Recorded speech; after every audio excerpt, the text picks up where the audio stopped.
আমার এই ভিডিওটিকে অনেকে মনে করবেন যে তেলবাজি, আবার কেউ মনে করবেন যে যৌক্তিক।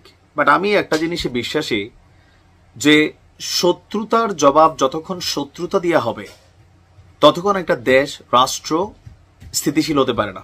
দেখেন, ডক্টর মোহাম্মদ ইউনূস সরকারের অনেক উপদেষ্টাকে নিয়ে আমরা সমালোচনা করি, কিন্তু একটা কথা আছে, লাভ এট ফার্স্ট সাইট। তবে এটার একটা অর্থ আছে, আবার পাশাপাশি এটা বেশি দিন টিকে না। মানে এক দেখা যে ভালোবাসা হয়, এটা বেশিক্ষণ টিকে না বা বেশি দিন থাকে না, কিন্তু আস্তে আস্তে একটা মানুষকে দেখতে দেখতে, শুনতে শুনতে, বুঝতে বুঝতে তখন যে ভালোবাসা বা ভালো লাগাটা তৈরি হয় সেটা দীর্ঘদিন টিকে যায়। কথা বলছি স্বরাষ্ট্র উপদেষ্টাকে নিয়ে।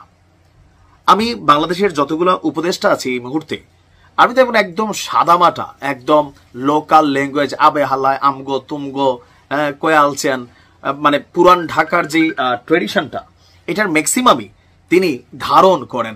তো কেন আজকে হঠাৎ করে স্বরাষ্ট্র উপদেষ্টাকে নিয়ে আমার এই ভিডিওটা? দুইটা রিজনে। আজকে আপনারা জানেন যে বাংলাদেশের সাবেক প্রেসিডেন্ট আব্দুল হামিদ খান তিনি সকালে বাংলাদেশে পৌঁছেছেন। পৌঁছানোর পর তাকে গ্রেপ্তার নিয়ে বা তাকে গ্রেপ্তার করা নিয়ে নানান ধরনের বক্তব্য আসছে, কিন্তু তিনি খুব সুন্দর একটা বক্তব্য দিয়েছেন।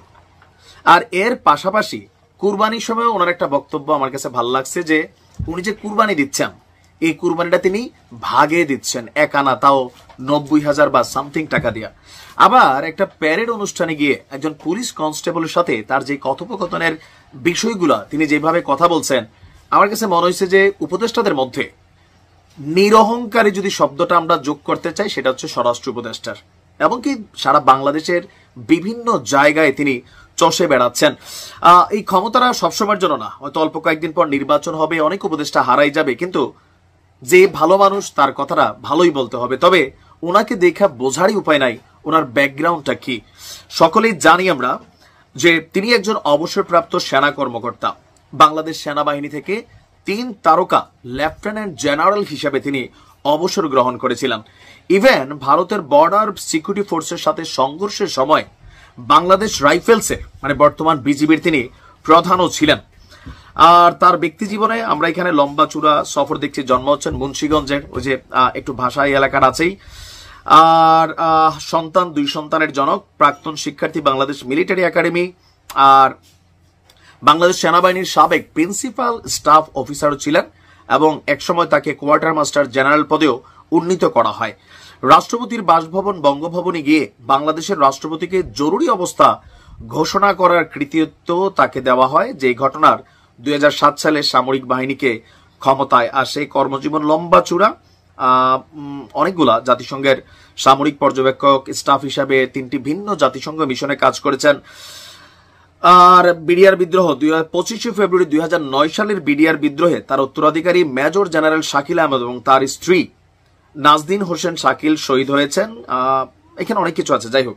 তবে আমার কাছে মনে হচ্ছে আর কি, দিন শেষে আগামীর বাংলাদেশকে আমরা যেমনটা শত্রুতাপূর্ণ না, দেখেন এই স্বরাষ্ট্র উপদেষ্টার উপর অনেক চাপ আছে। একটা ভঙ্গুর পুলিশ বাহিনীকে তিনি হাতে নিয়েছেন। ইভেন মানে আমাদের আগের স্বরাষ্ট্রমন্ত্রীদের চেহারা টেহারার মধ্যে, বিশেষ করে আসাদুজ্জামান খান কামাল যিনি ছিলেন, মনে হতো যে বাংলাদেশের বাবা। উনি কথা যখন বলতেন মনে হতো যে জনগণ হচ্ছে মশামাছি।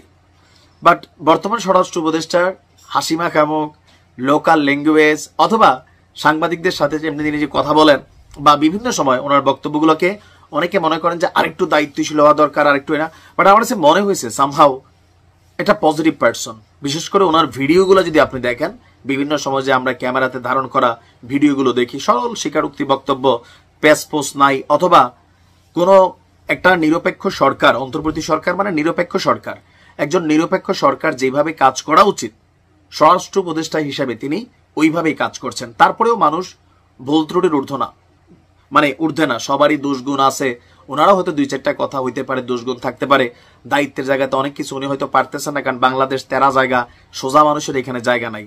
তারপরেও আমি মনে করি ডক্টর মোহাম্মদ ইউনূস সরকারের মধ্যে অন্তত স্বরাষ্ট্র মন্ত্রণালয়ে যিনি এই মুহূর্তে কাজ করছেন, ওনাকে কৃতিত্ব দেওয়া যায়। পজিটিভ মানুষ, সাদা মানুষ, যতটুকু আমরা দেখছি আর কি।